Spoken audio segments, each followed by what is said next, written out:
All right. I thought today that we would talk about how many Mo's are in you, how many Karens are in me, how many Marks are in you, the different aspects of our personality. Archetypes. That is what I've been taught recently. Yes. They are. Yes. As our archetypes. Do you want to go first? Why don't you go first? No, you go first. Okay, well. Let me hear yours. So, you hear, especially in the office, we've been talking about you don't celebrate enough and this and that. Yeah. And people also kind of talk about, oh, well, I'm an introvert or I'm an extrovert, right? Yeah. Which is such a oversimplification of who we are. I mean, all these labels, or we take these personality tests and, I'm strategic, I'm this, I'm that, or I'm not. And that's supposed to define you too. Those are supposed to define us. But what I've come to see is that we all have different people in us, personas for different occasions. And I thought we would start talking about it. So I'm going to tell you a story. Tell me a story. So I was a married person at one time in my life. You Shocker. married? No. If you can even imagine. I can not imagine. I was. And I was a good little wife. I had a very... What? Did you just say good little wife? I had a very dominant spouse, and I was the one that kept the peace. So I was. I mean, if you want to talk about a whole totally different person, like you would not have recognized me. But I digress. So I remember we were at a dinner. It was a large dinner. It was mainly, his friends were my friends. Like I just kind of adopt all of his friends. When you're married, you kind of, So there was probably, I don't know, 5, 6, 7 couples around a table, right? Yeah. And I'd known most of them for a couple of years. Yeah. Some better than others. And midway through the meal, somebody said something. And one of the people, I still remember his name, David Hughes. Okay. He was Hawaiian, and he had a short career with the Seahawks, I think. This is way back. And he said, out of the blue, he said, "You're a lawyer?" He was literally stunned because I didn't act like a lawyer. I just act like a sweet little Sweet little person. And so that got me thinking this morning, when you ruminate about weird stuff that pops into your head, about the different aspects of a personality. Okay, so what aspect of the personality was that? Well, that was one that I've put away. That was my Martha Stewart phase of life, which I just gave after I was married. I never looked at Martha Stewart again. Okay. But can I ask some questions about Martha Stewart Karen? Well, let me tell you about my favorite one was before I got married. Okay. It was Disco Karen. Okay, Disco Karen. Okay, which was a completely different person than Martha Stewart Karen. I used to say that I was a chameleon because I could be so many different things to so many different people. I still have that ability. Okay. And I don't even know why that is. What is that about a person that you can do that? But in the office, I am serious Karen. Serious Karen? I am. I'm pretty intense. Yes. And I just kind of work a lot. I know. Yeah. Inaccessible. You just sit in your office. People, that's not true. I walk around. Sometimes. But I can be daunting. And I don't even see that about myself. Yes. Yeah. So these are some of the little Tell things. me more. What else? Well, what I want to know is how did Disco Karen become Martha Stewart Karen? Well, that was called the horrible institution of marriage. Okay, the institution of marriage. But I was also, in my very early 20s, and I probably, I'm glad that I got married because I had 3 children that I love. But in retrospect, why do we get married? I mean, this is going to take us on a whole nother topic. Why do we make the decisions that we do? I just read an article that was fantastic about the institution of marriage. Is that the primary driving force of the institution of marriage was economics, was that people needed to be provided for. And then that dynamic starts to radically change when women find empowerment through employment and success. And then that's why women are like, I don't really need to get married. I mean, in a lot of ways, they're like, why do I need to get married?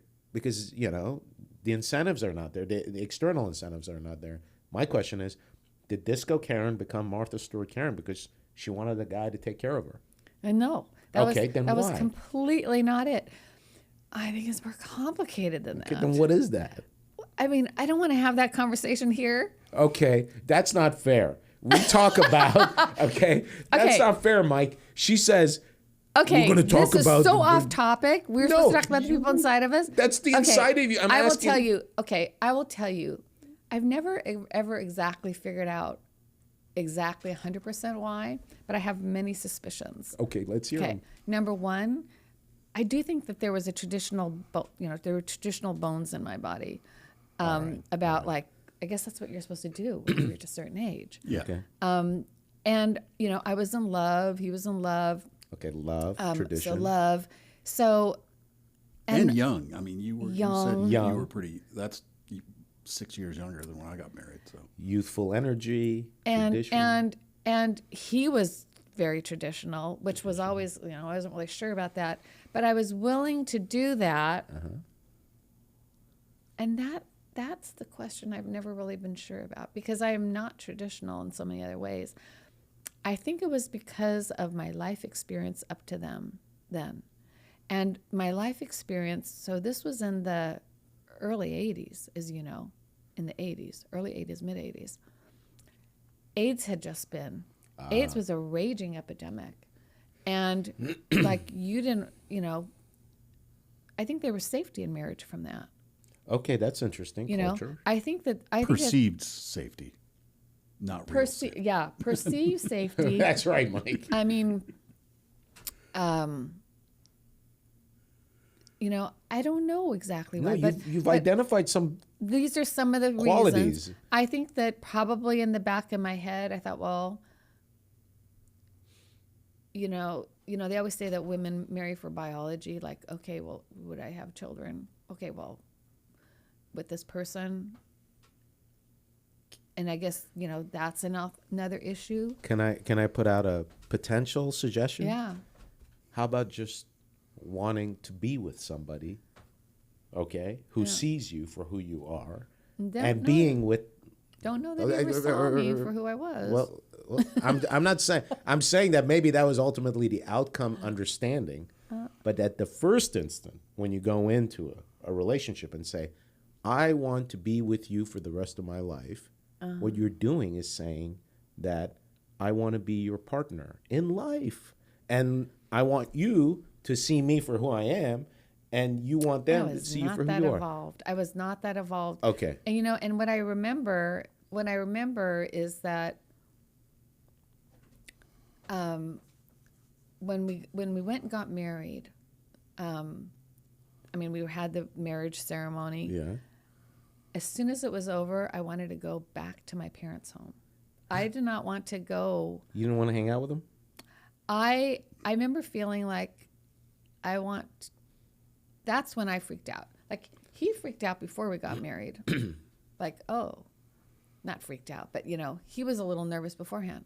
I was never nervous until right when I got married. Then I was like, oh crap. What did I do? I'm here. And I wanted to be there, but Yeah. I also kind of wanted to like go back to my mommy's and daddy's house.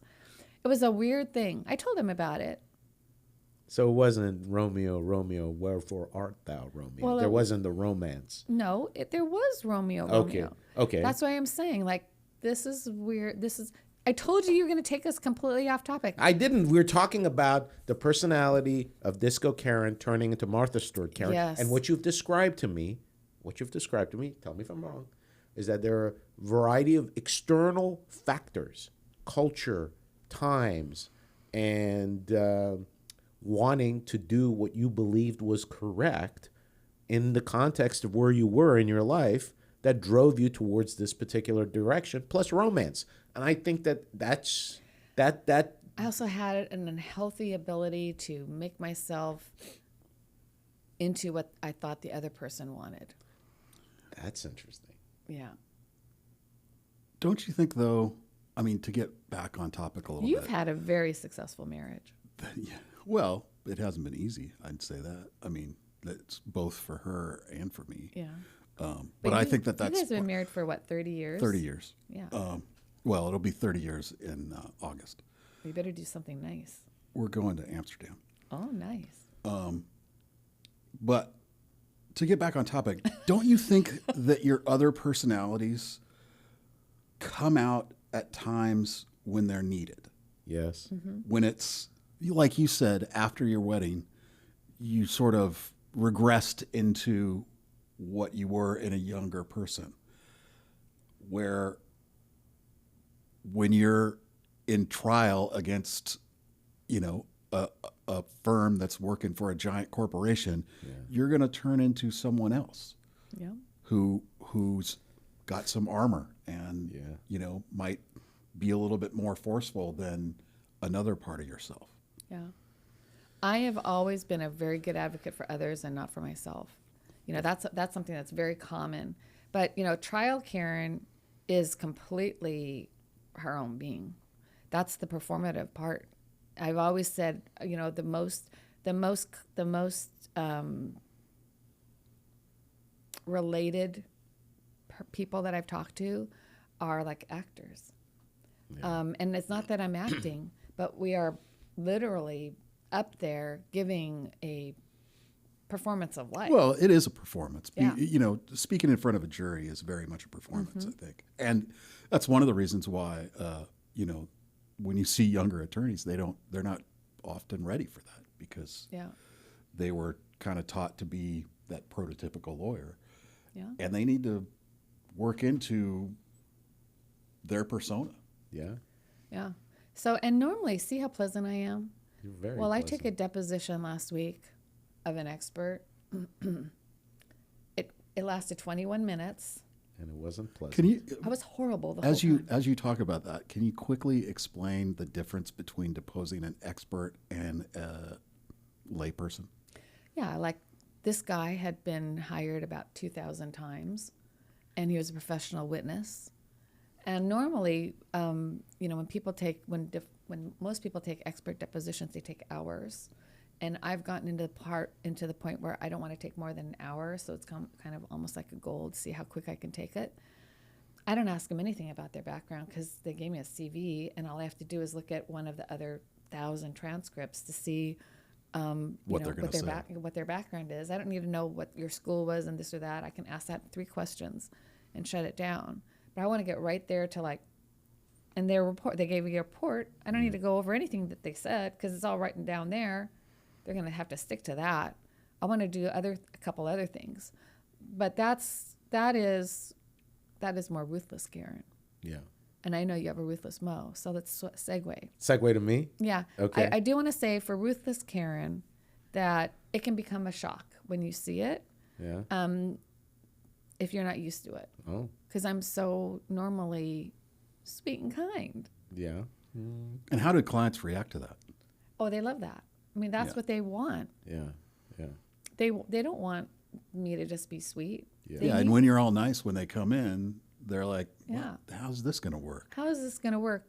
And then all of a sudden, I wish you'd been on camera because that was. Wait a minute. By the way, I have a picture I'm going to give you to put, if you can, in the podcast. okay. Of her making that face. I have it, Mike. I have one in my phone. I've saved it because it's her going. I love it. Because that's how I feel. Yeah, I'm gonna send it to you, Mike. Okay. All right. So, to lead up to this, I was thinking about this morning. Yeah. I was thinking, what is my favorite Mo to have A favorite with Mo. me? And it is Ruthless Mo. I don't like Ruthless Mo as much as I like other parts of Mo, but I like Ruthless Mo when I turn him loose. And he calls it woof. He goes woof. Woof. As I started woofing back, that's our entire sentence to each other. Like, I did this, this, and this, and this, and then the response is woof, because it's an attack dog. So I love that. You have to do that, Yes. and you don't always see people doing that because it takes an extra. There's extra involved when you're ruthless. Well, you have to turn it on. That's what I think. And you cannot worry about the other side liking you or not. I don't care if they like me or not. So as a lead into this, most of you watching him just think he is the nicest, most personable guy. Okay. So I was talking to this defense attorney. I said, what do you think about Mo? And he said, well, I don't think he's very collegial. And he said, and you know, I think that people should be more collegial. So I'm not really impressed with him. You know, the jury's out. Okay, Ruthless Mo. Well, what do you want to know? I want you to tell them what you told this guy's associate. Do it just like you did it. Do the whole face. Do the whole thing. I said to him, I said, Wait, where were you? I was in a courtroom. And what were you doing? I just won significant victory. Okay, and what did you tell him? I looked him in I looked him in the eye, and I said, "You do not want to see me in this courtroom. I will annihilate you. I will humiliate your client. You need to go talk to your client, and you need to tell them that. Do you understand me?" And I saw the blood leave his face, and he turned white.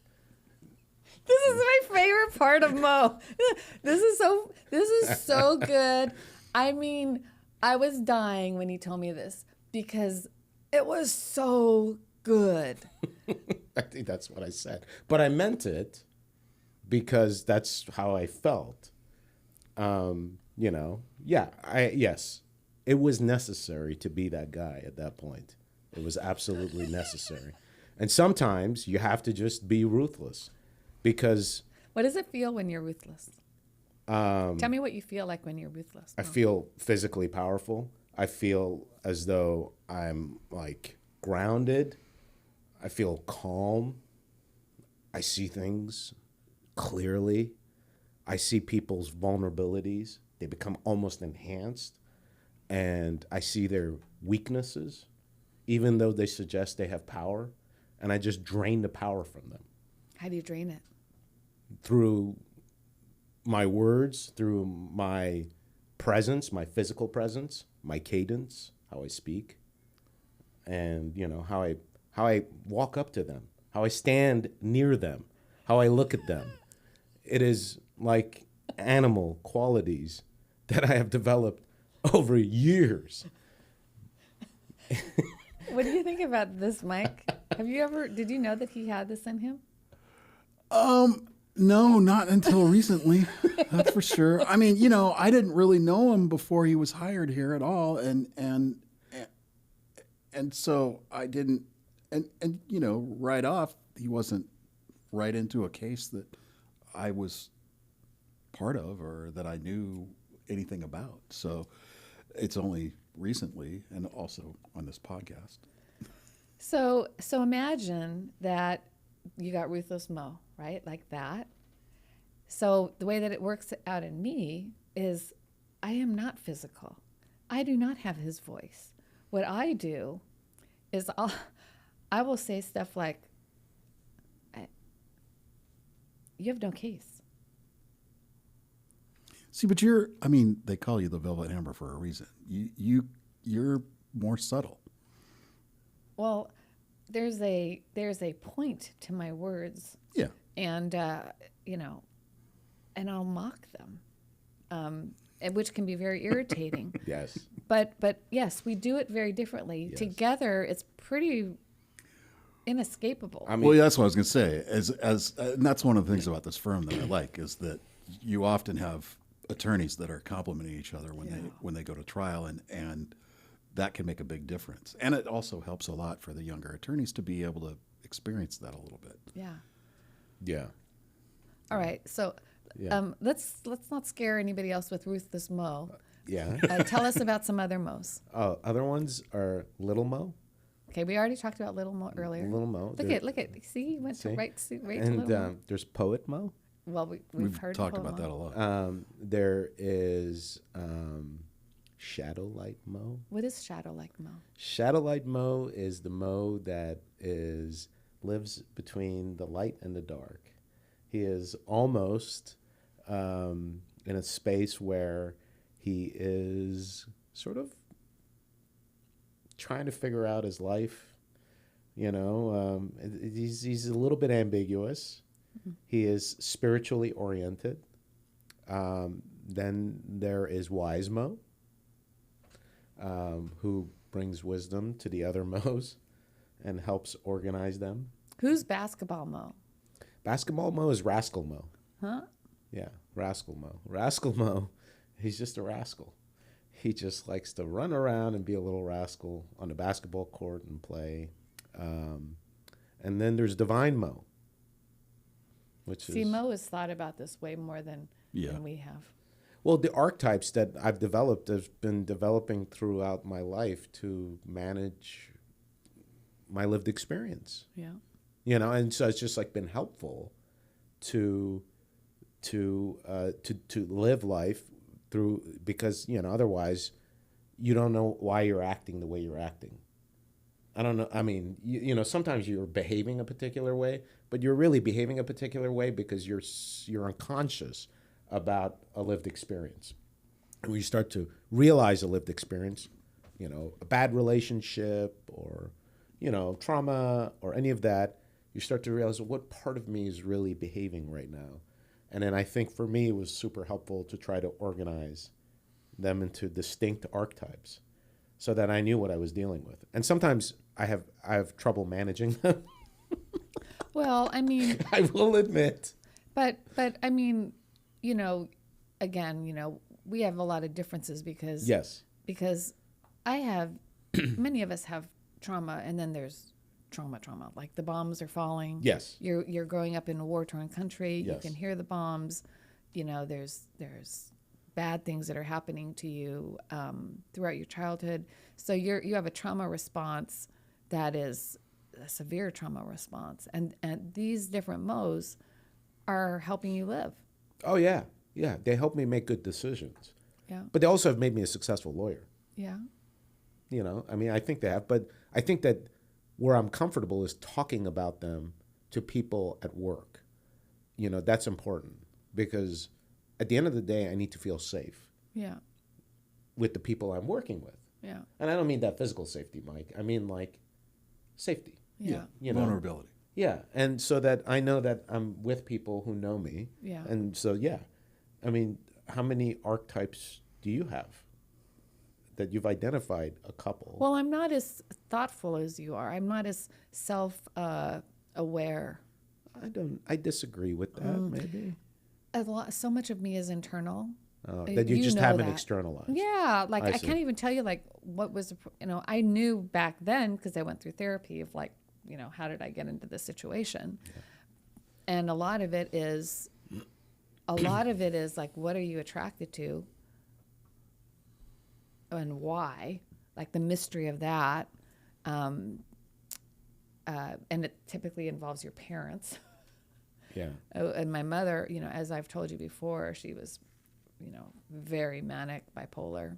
She was a manic bipolar with no down. There's such No a thing. down. No, there was never depression. It was just manic. High and higher. And so, but then, so like, did you have an archetype that helped manage that relationship? Well, that's why I'm compartmentalized. Okay. And Yeah. so like you would compartmentalize different aspects, archetypes, like younger Karen, little Karen, or...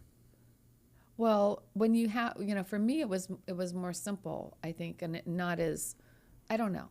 I'm still in trying to figure some of this stuff out, and some of it I don't want to figure out. I understand. But what you're trying to do is protect yourself, right? Yeah.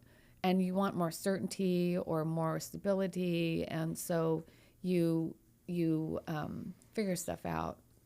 But I mean, I got a mouth on me for a reason. I mean, I'm fast for a reason because I needed to engage with that. Okay. You know? Okay. So that's part of me is just that's the an lived archetype, experience, right? But that's an archetype that you're describing. Yeah. That you had to like pace yourself to manage that relationship and be in that relationship. Yeah, the pace was just like full steam ahead. I mean, Little Mo was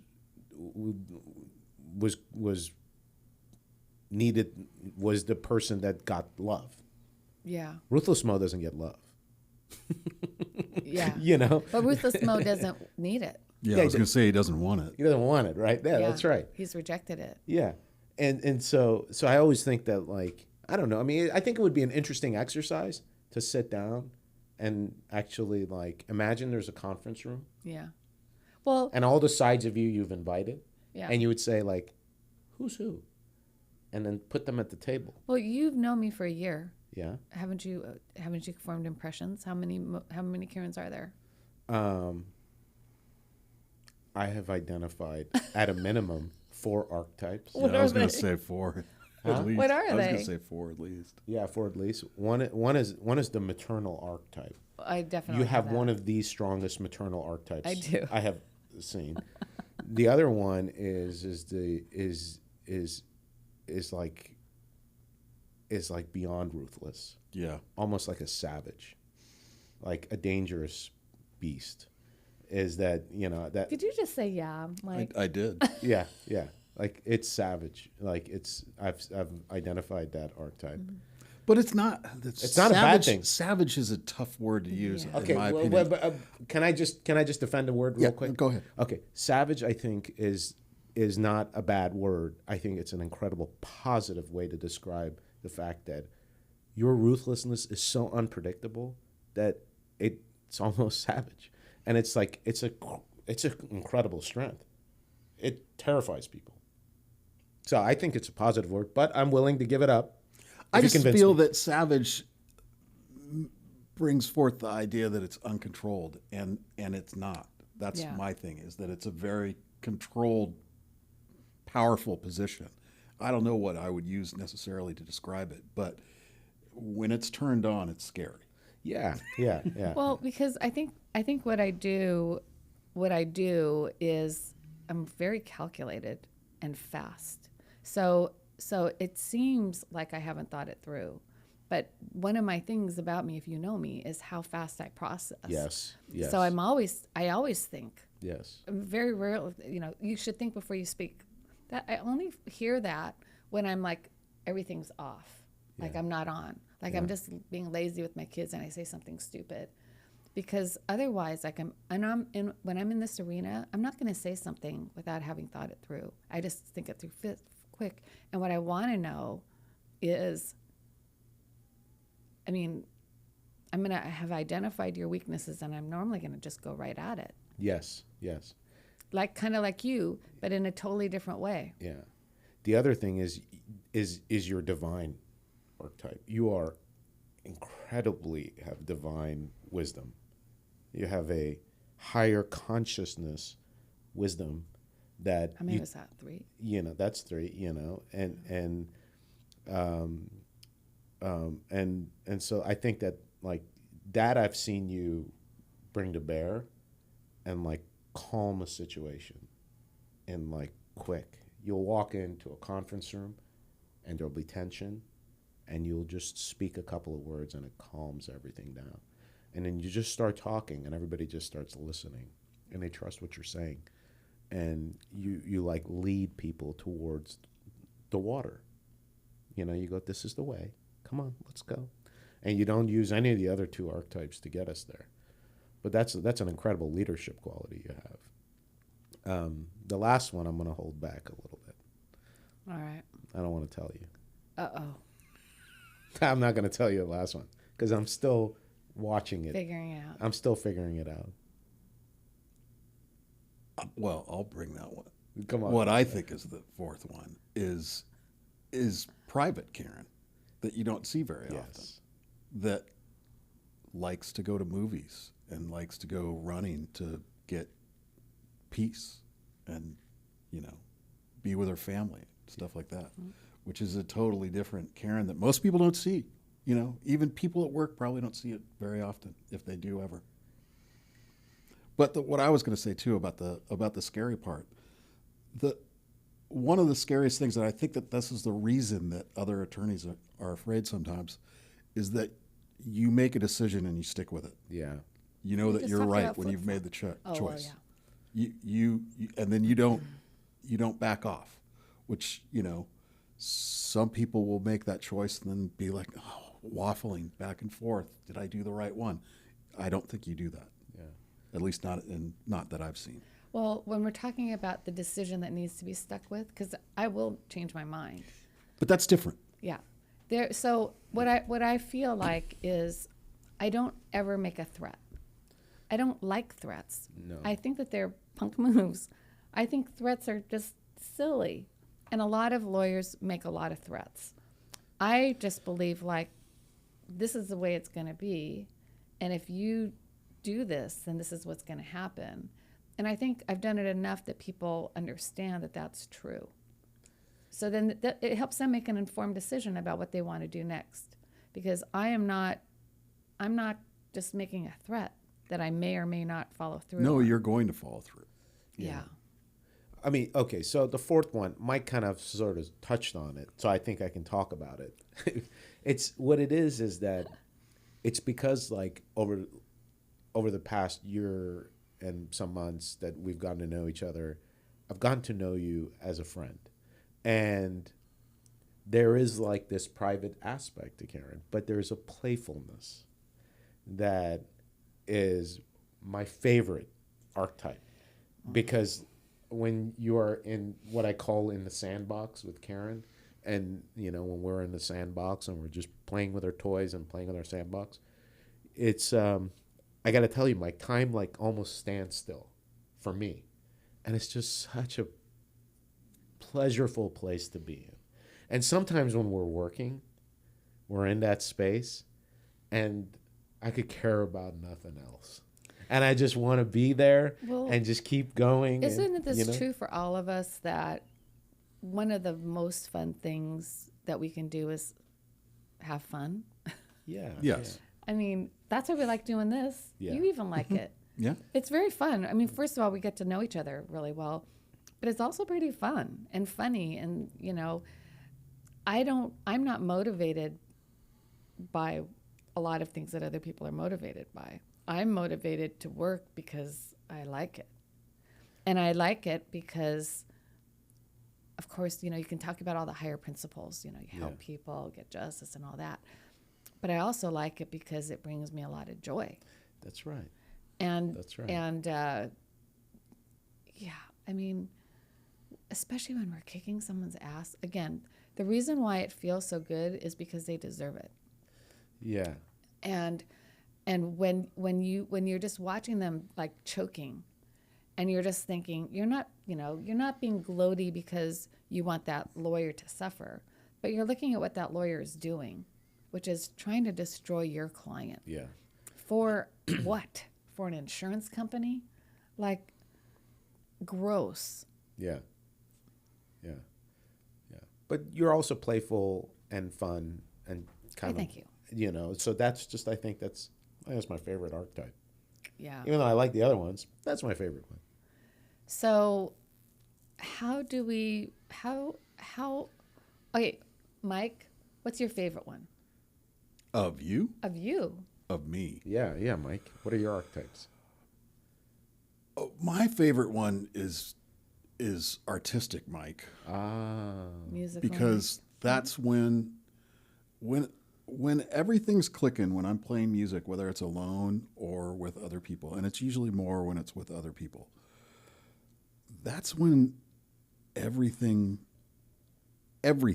melts away except for the music and the interaction between you and the audience and the other musicians. And the weight of the world is gone. And you fly. That's why I like making music so much. And I think people get that with I'm sure that you, Mo, get that with poetry. Yes. I think that you get that with work.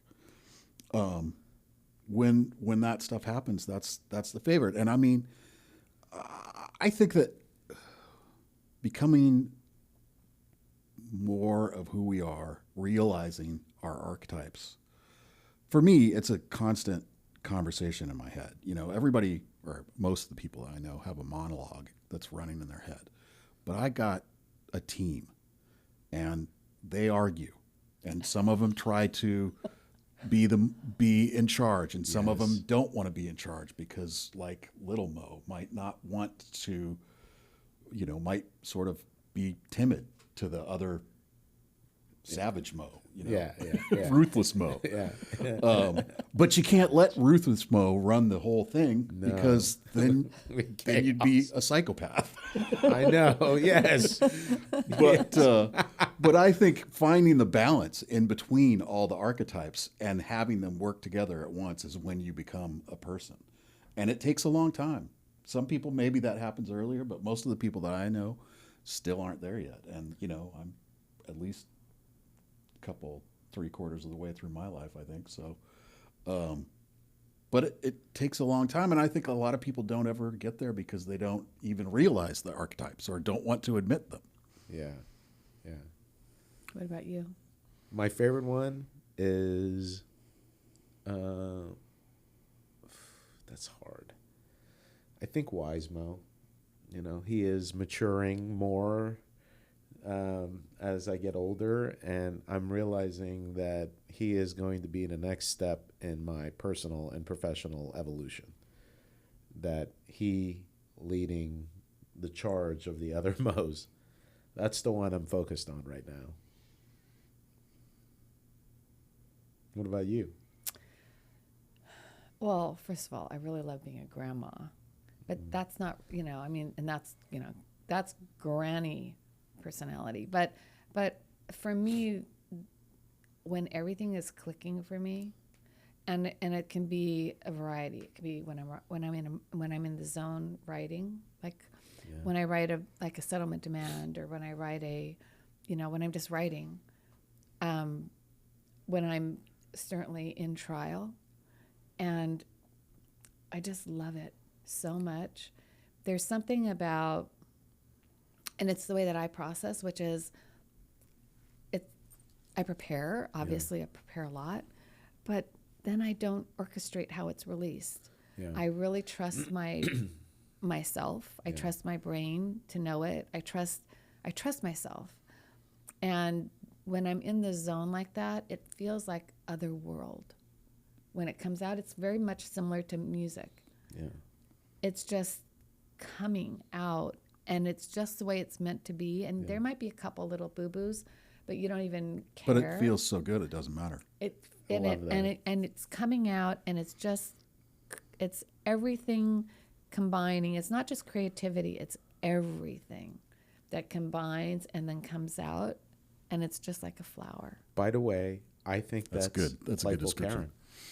Yeah, I mean, when I read your writing, it is almost like playful and musical. So yeah, especially when you're writing like after or during trials, when you write what's happened every day. Like, I mean, that's so fun sometimes. There's a lot of even joy when in it's mad or even when it's frustrated, you still approach it with a lightheartedness that makes it really fun to read. Oh, thanks, guys.